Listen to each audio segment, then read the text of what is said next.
ಓಂ ನಮೋ ಸರಸಿಜೋದ್ಭವ ಓಂ ನಮೋ ಕಮಲ ಸಂಭವ ಓಂ ನಮೋ ಬ್ರಹ್ಮದೇವ ಓಂ ನಮೋ ಬ್ರಹ್ಮದೇವ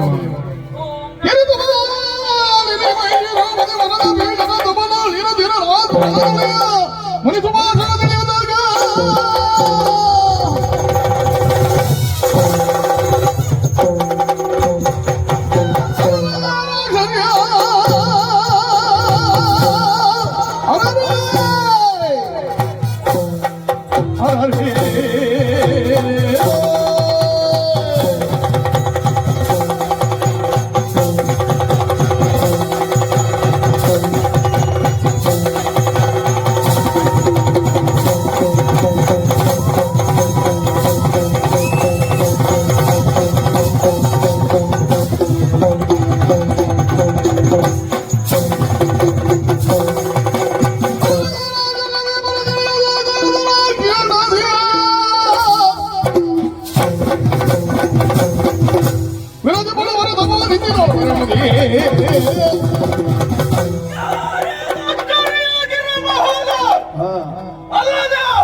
ಯಾವತ್ತಿನ ಹಾಗೆ ಇವತ್ತಲ್ಲ, ಇವತ್ತೆಲ್ಲ ಬದಲಾವಣೆಯಾಗಿದೆ.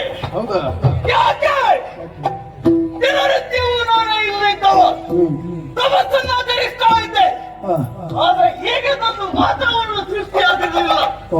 ಇವತ್ತು ಬದಲಾದದ್ದು ಹೇಗೆ?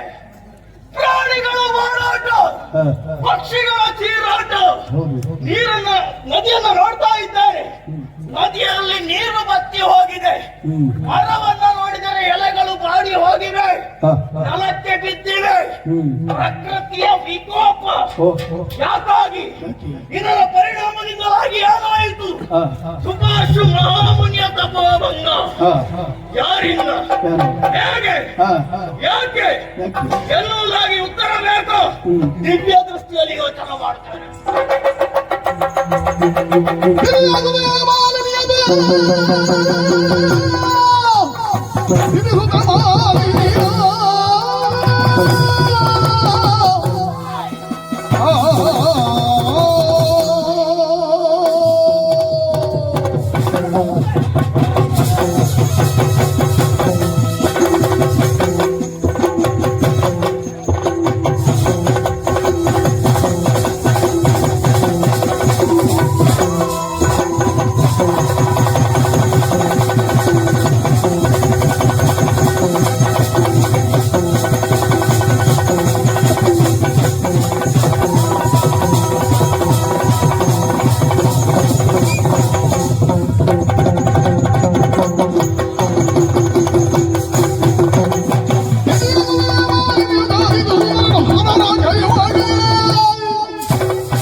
ಮಗನನ್ನು ಪಡೆಯಬೇಕು ಎನ್ನುವಂತಹ ಅಭಿಲಾಷೆ, ಅಭಿಲಾಷೆ ತಪ್ಪಲ್ಲ, ಇದು ಅತಿ ಆಯಿತು. ಇದರಿಂದ ಅವಳಿಗೆ ಉಪಯೋಗ ಆಗಬಹುದು.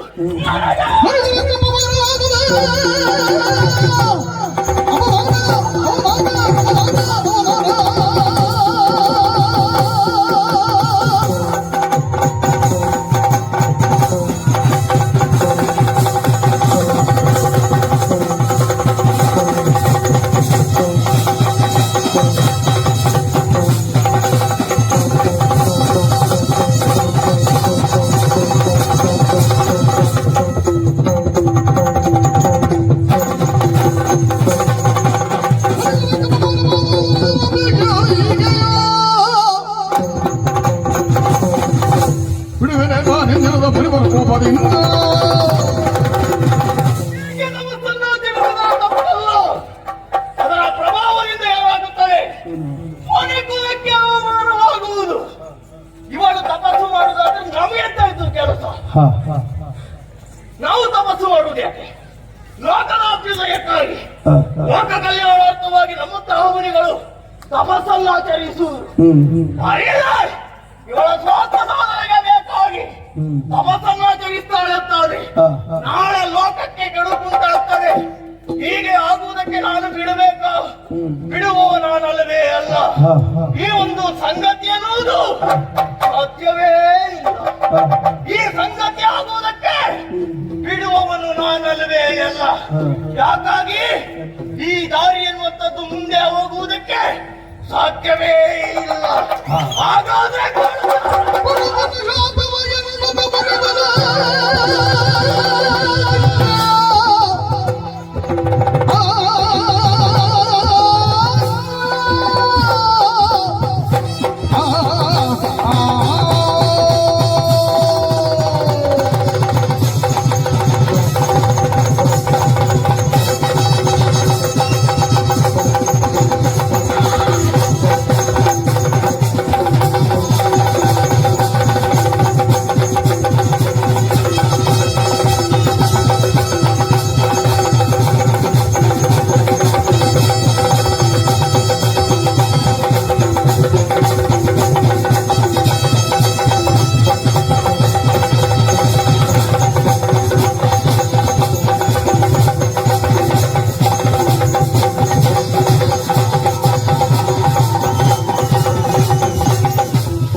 ಕೊಡ್ತೇನೆ ಶಾಪ.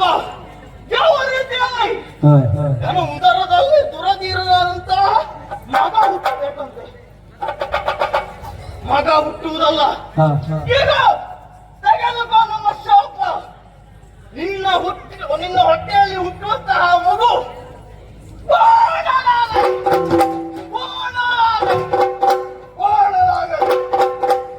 ಈ ವರ ನಾನು ಕೊಟ್ಟಿರುವಂತಹ ಶಾಪ ಎನ್ನುವಂಥದ್ದು 3 ಮೂರ್ತಿಗಳಿಂದ ಪರಿಹರಿಸುವುದಕ್ಕೆ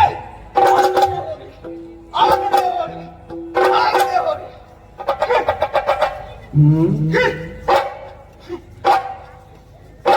ಏನೋ ಎಣಿಸ್ಕೊಂಡು ಬಂದಿದ್ದೆ, ಹೇಗಾಗ್ತದೆ ಅಂತ ನಾ ಎಣಿಸ್ಕೊಂಡಿರ್ಲಿಲ್ಲ.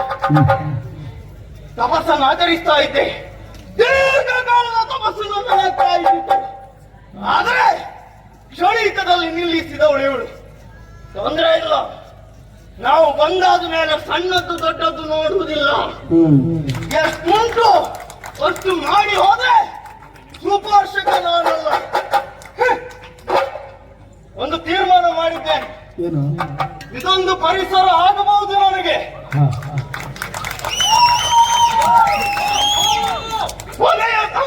ಕೊನೆಯ ತನಕ ನಾನು ಇಲ್ಲೇ ಇರ್ತೇನೆ ಎನ್ನುವ ಹಾಗೆ. ಮಾರಿ ಸಂತಾನ ಕೆಲವೆಲ್ಲ ಬಿಟ್ಟು ಸಾಯುವುದಿಲ್ಲ. ಬಿಡದೆ ಹೋದುದು ನಮ್ಗೆ ಗೊತ್ತುಂಟು. ನಿಮ್ಮ ಮುಖವೇ ರಾವಾಯ್ತು. ಯಾವುದು? ನಮ್ಮ ಮುಖ ಮೊದಲೆಲ್ಲ ರಾವಾಗಿ ಕಂಡಿರಬಹುದು ಕೆಲವರಿಗೆ. ನಾವು ಆ ಮುಖ ತೋರಿಸಬಾರದಂತ ಬಹು ದೂರ ಬಂದಿದ್ದೇವೆ. ಇನ್ನೊಂದು 4 ವರ್ಷ ಹೋಗ್ಲಿ, ನನ್ನನ್ನ ಹುಡ್ಕೊಂಡು ನೀವು ಬರ್ತೀರಾ? ಎಷ್ಟು ಬೇಕಷ್ಟೇ ಮಾಡಬೇಕು. ಶಾಪ ಕೊಟ್ಟಿದ್ದೇನೆ, ಅನುಭವಿಸ್ತಾಳೆ. ಅನುಭವಿಸುವುದಕ್ಕೆ